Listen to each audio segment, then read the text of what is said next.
This program is made possible by support from the Resilience to Future Flooding Project and its partners. The contents of this video do not necessarily reflect the views and policies of these organizations or its partners. Those who live along the Gulf of Mexico are no stranger to severe weather, but the growing severity is alarming. Hurricanes Ida, Michael, Sally, and Laura have all made landfall in the northern Gulf of Mexico, bringing with them torrential rain, powerful winds, and destructive storm surge. There's no end in sight to weather patterns that affect coastal living, so we must adapt. Over the next half hour, we'll take a look at one of these changing environmental conditions, its negative effects on our way of life, and how coastal communities are working to reduce its impact.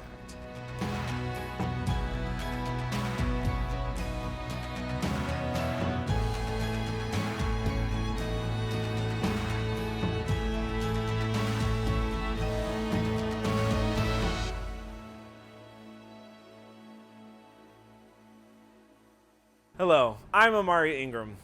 Living down here on the coast certainly has its advantages with warm weather, beautiful beaches, and great food. But there's some disadvantages as well. That warm weather we love also brings increased risk of severe weather, and living close to the water, we know all too well the power of rising and wind-driven waters. We use previous storms as an indicator of the destructive power of future storms, but the shoreline is changing, with higher water levels caused by sea level rise. But what exactly is sea level rise? How is it measured? And how does it impact the severity of storms that we face along the coast? Coastal living in the Gulf of Mexico is filled with rich culture, beautiful shorelines with incredible views, and salt water at the heart of our communities. But living here means facing increasing coastal hazards. Gulf communities are no stranger to flooding and storms, but sinking lands, rising seas, and worsening hurricanes increase our risk for more severe hazards. Erosion will intensify, storm surge will be higher and go farther, salt water will intrude into fresh water, and flooding will happen more frequently, disrupting everyday life and exposing infrastructure to further damage. Existing protection measures cannot keep communities safe as the waters rise. To maintain our way of life, we need to understand what sea level rise is and how it will shape our communities and the decisions we make in the decades to come. Sea level is the starting point of water depth. Waves and tides affect our perception of sea level but are not included when measuring it over long periods of time. All along the Gulf, tide stations and satellites measure and track the sea level. It's these very measurements that show us that our seas are rising. Simply put, sea level rise is the increase in water level with two primary causes. The first is melting land ice, and the second is seawater taking up more space as it warms. Sea level rise isn't new. As the Earth warms and cools, sea levels move up and down. But decades of observations tell us that we are warming and that our seas are getting higher. The Earth's ice will continue to melt, and at a faster pace. Every coastal community will experience sea level rise differently, though. In the northern Gulf of Mexico, the coast has a very low and gradual slope, leaving little natural barrier for the increasing seas. As a result, small increases in sea level have more noticeable impacts and more significant consequences. Additionally, in some areas of the Gulf, the land is sinking. This comes from both natural and man-made causes like sediment compaction, pulling oil and natural gas from underground, and overpumping of groundwater for activities including irrigation or industrial or municipal water use. As the land sinks, the impact of rising waters increases, meaning coastal defenses and buildings designed to weather today's storms will not protect us in the future. Because every community will experience sea level rise differently, scientists use multiple models to understand the range of possible sea level rise impacts. In the northern Gulf of Mexico, they found that the sea level rise will be around 25% higher than the global average. This means that we could experience 1 foot to 11 feet of sea level rise by 2100. With sea level rise affecting each community in a different way, no scenario will be perfect, but together, these projections give coastal areas the best information possible to plan for the future. Sea level rise is a long-term problem that's already affecting us and requires a combination of short and long-term solutions. Models used today give planners, developers, and elected officials the information needed for our communities to face these challenges in the coming years and decades. All of us make decisions, so regardless of your role in the community, there are plenty of things you can do to lessen the effects of sea level rise. First, understand your risks by exploring potential future conditions. As an individual, you can address these risks with a number of actions, such as adapting your home and property for future floods and storms so you can be more resilient, recovering faster, and avoiding damages. Communities can tackle these issues when conducting new building or rebuilding by considering sea level rise and future flooding. Investments in critical infrastructure and facilities can be protected by building in areas or ways that won't be susceptible to flooding. These actions help power companies, hospitals, and schools continue to provide public services now and into the future. Natural solutions also encourage resilience to sea level rise and its resulting hazards. Using gravel for a driveway instead of concrete, encouraging open space, and minimizing impervious surfaces all helps water absorb into the ground, reducing flooding. Green shoreline defenses such as combinations of marshes and breakwaters adapt to sea level rise and reduce flooding at a lower cost than traditional methods. But the most important thing you can do is talk to your friends and neighbors to encourage action and awareness. Having open conversations about sea level rise issues in our communities is a necessary step to facing these challenges successfully. Sea level rise is a growing threat for communities close to the water. In the Florida Keys, Hurricane Irma was a wake-up call. Islamorada was rocked by the storm, damaging homes, businesses, and critical infrastructure.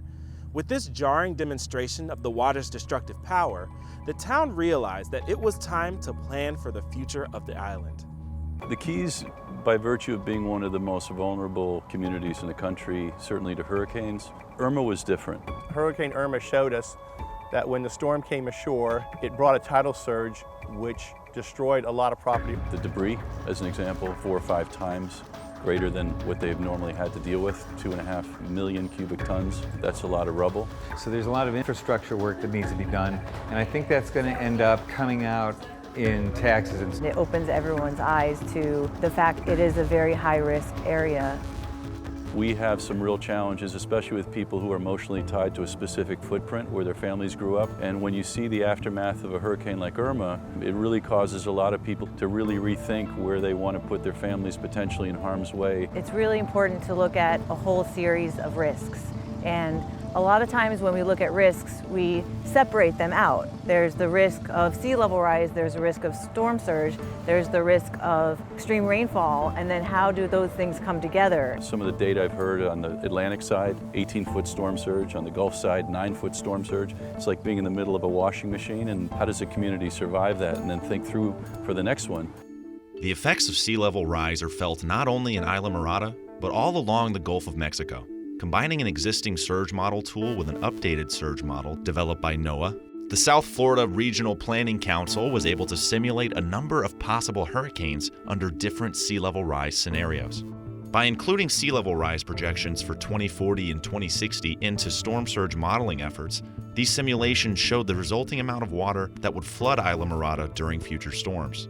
These possible futures are integral for determining specific high-risk areas along the coast, as well as creating accurate evacuation zones, building codes, city emergency responses, and land use plans. In addition to modeling data, the Council conducted on-site infrastructure evaluations and interviews, incorporating local knowledge into the project report. The final result is a web portal containing the local feedback, specific findings, and interactive storm surge flood maps that compare present day and future surge and can help users identify high-risk areas or check on the location of critical infrastructure. This project also made recommendations, including that new buildings be elevated higher than base flood elevation and a change in the high-risk area designation. There are areas that are more resilient than others, so understanding the data and understanding where to fortify and where to develop. By knowing the risks makes it so that we know where to target resilience efforts. We are interested in seeing how we can use these models to predict our future. Sometimes a hurricane or a natural disaster is what it takes to really take the bar and have to set it, even though those challenges require a lot of decisions to be made. Resilience planning encompasses so much more than engineering and hardening and infrastructure. There always needs to be some component of the natural environment. But with all this knowledge, we're now budgeting and planning for the next future years. If you look at economics, $1 in mitigation or planning can save $4 to $6 on the recovery side. $1 million that you can invest in infrastructure that's going to save you $6 million down the road, that's very smart. But when you talk about the next step in all of this, it's really trying to provide an opportunity to talk with each other, because there's great information and there's great science. It's absolutely essential for the community to buy into any type of action taken by local governments to increase resilience. There is an extraordinary love and passion for this place. It will always be resilient and it will always be spectacular. Understanding what sea level rise is, though, is only part of the threat equation.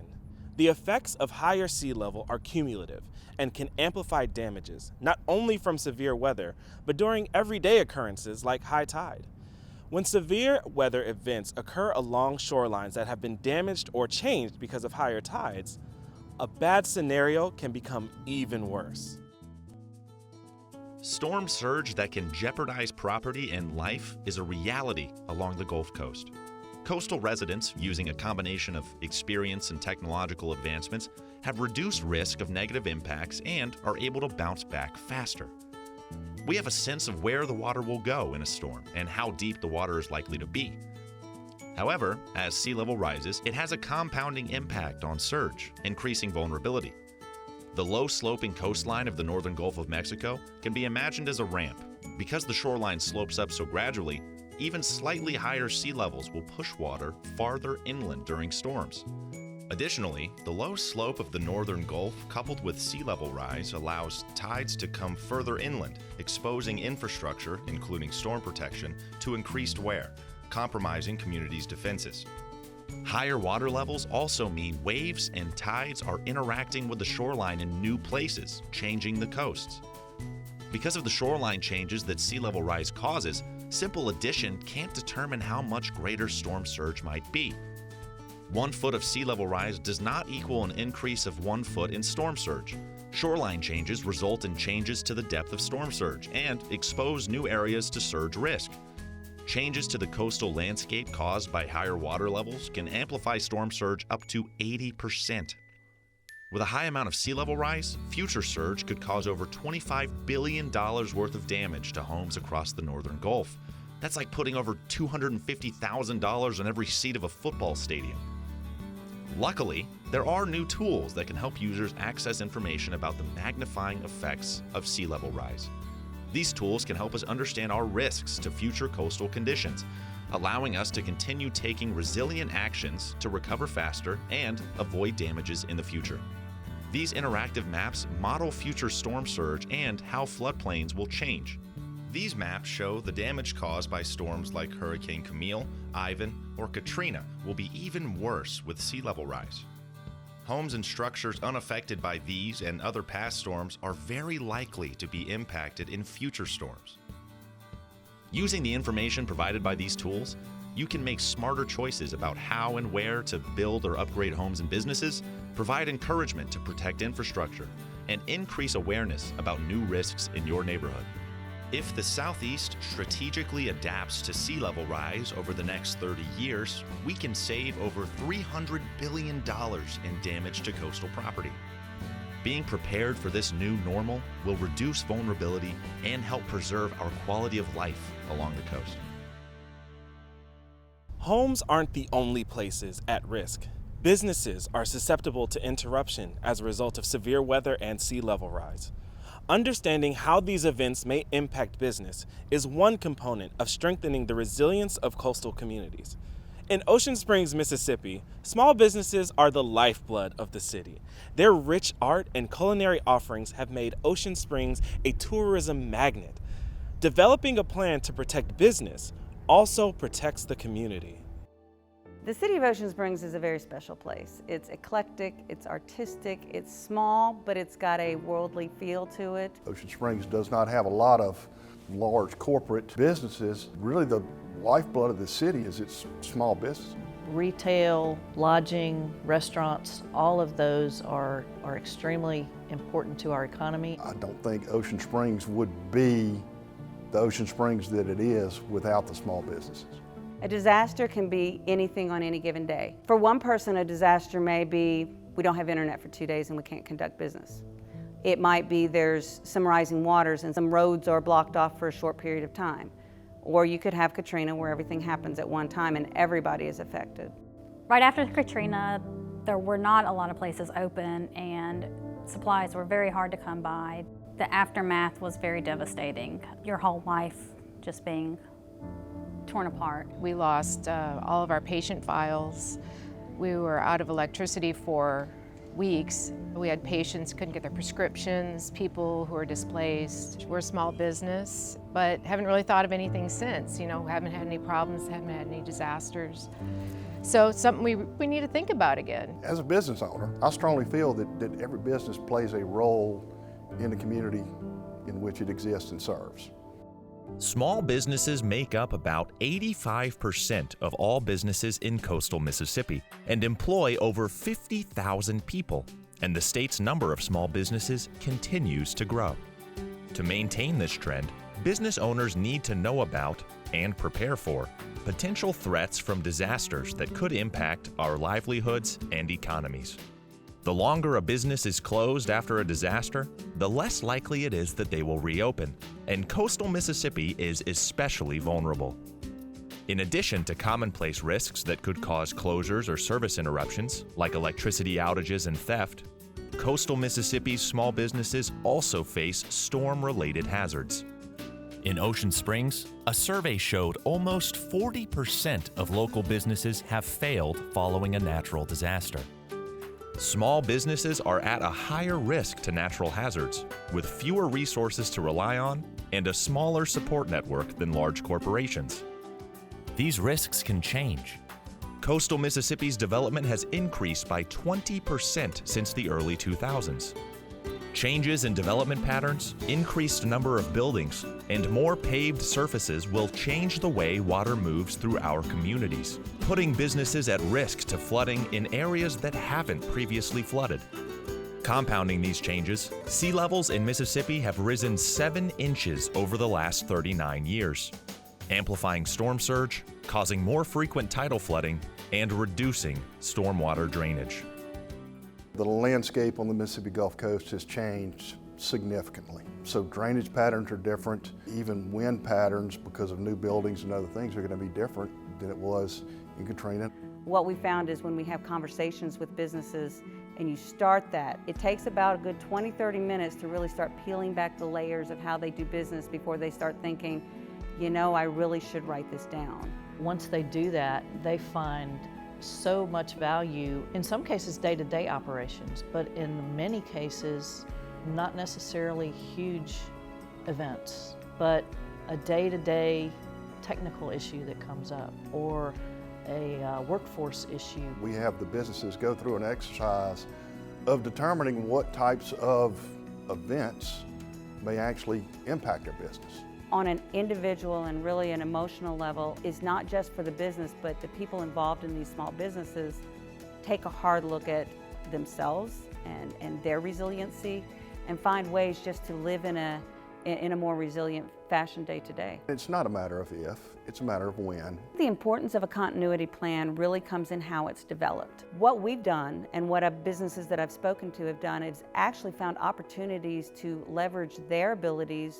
with other local businesses. So developing those partnerships and having those in place before an event, the more you come together as a community. The development of a continuity plan is not a plan that sits on the shelf and has a pretty binder and you can say, yes, we've planned for it. It is a living document. Just the peace of mind and the emotional benefits that you get from knowing when you hear that report that there's an impending storm coming or some sort of disaster, that you're ready.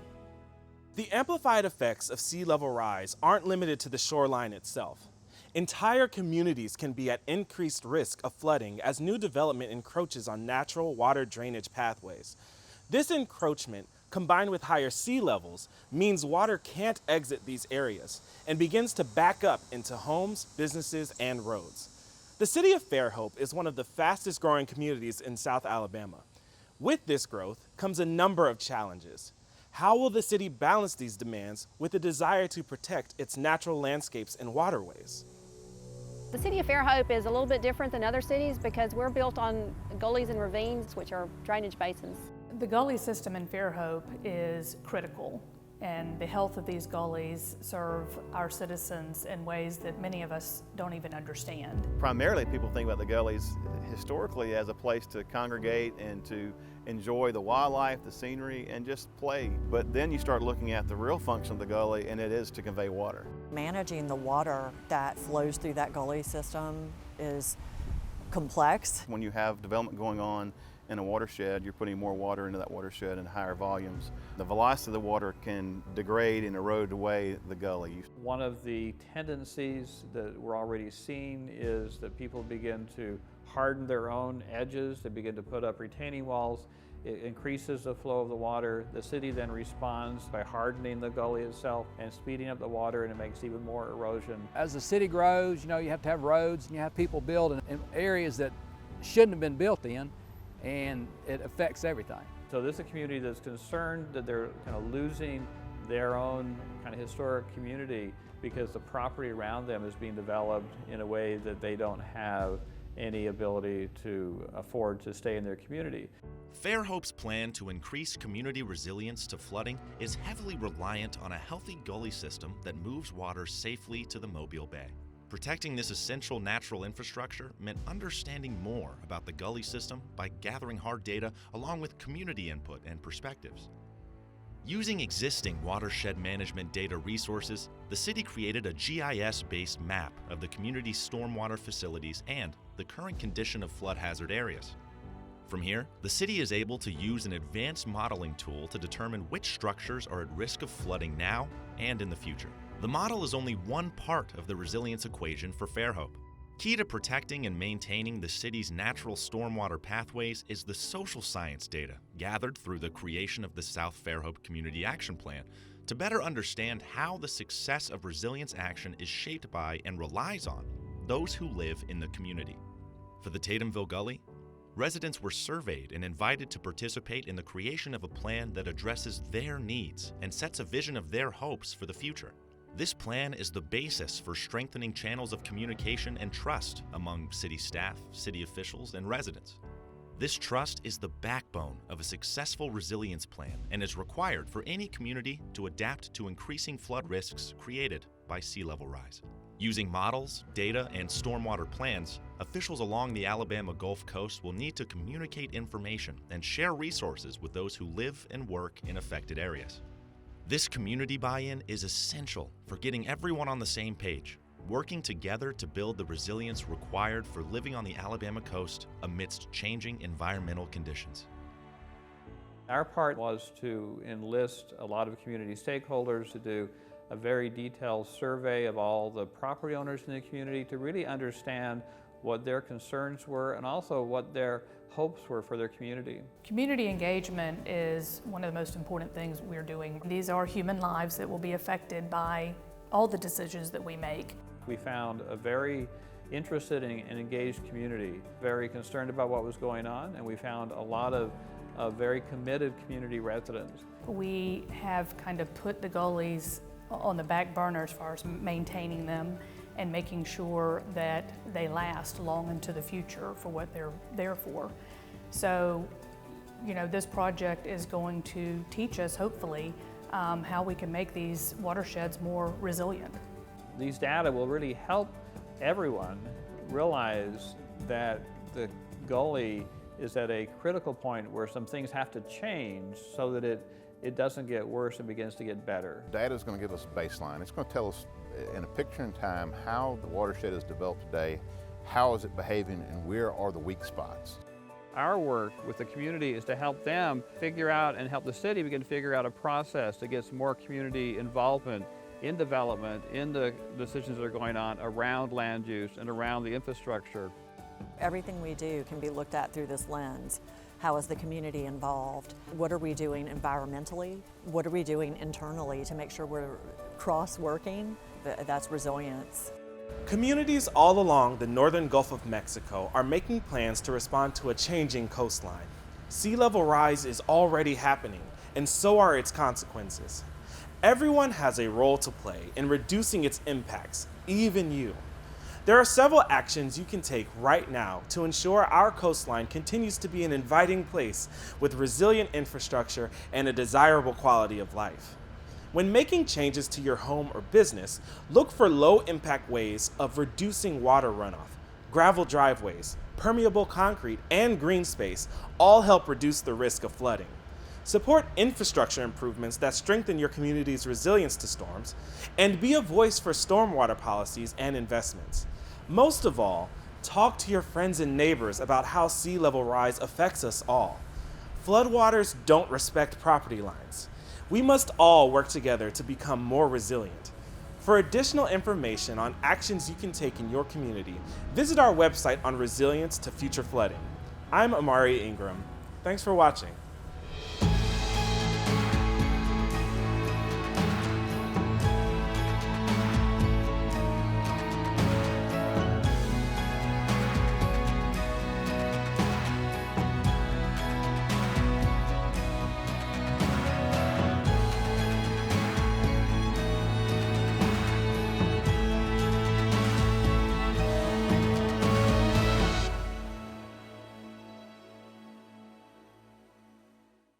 This program is made possible by support from the Resilience to Future Flooding Project and its partners, with financial support from the National Oceanic and Atmospheric Administration, the Dauphin Island Sea Lab, Louisiana Sea Grant, Mississippi State University Extension, the Gulf of Mexico Alliance, University of Florida Institute of Food and Agricultural Sciences, and YSI.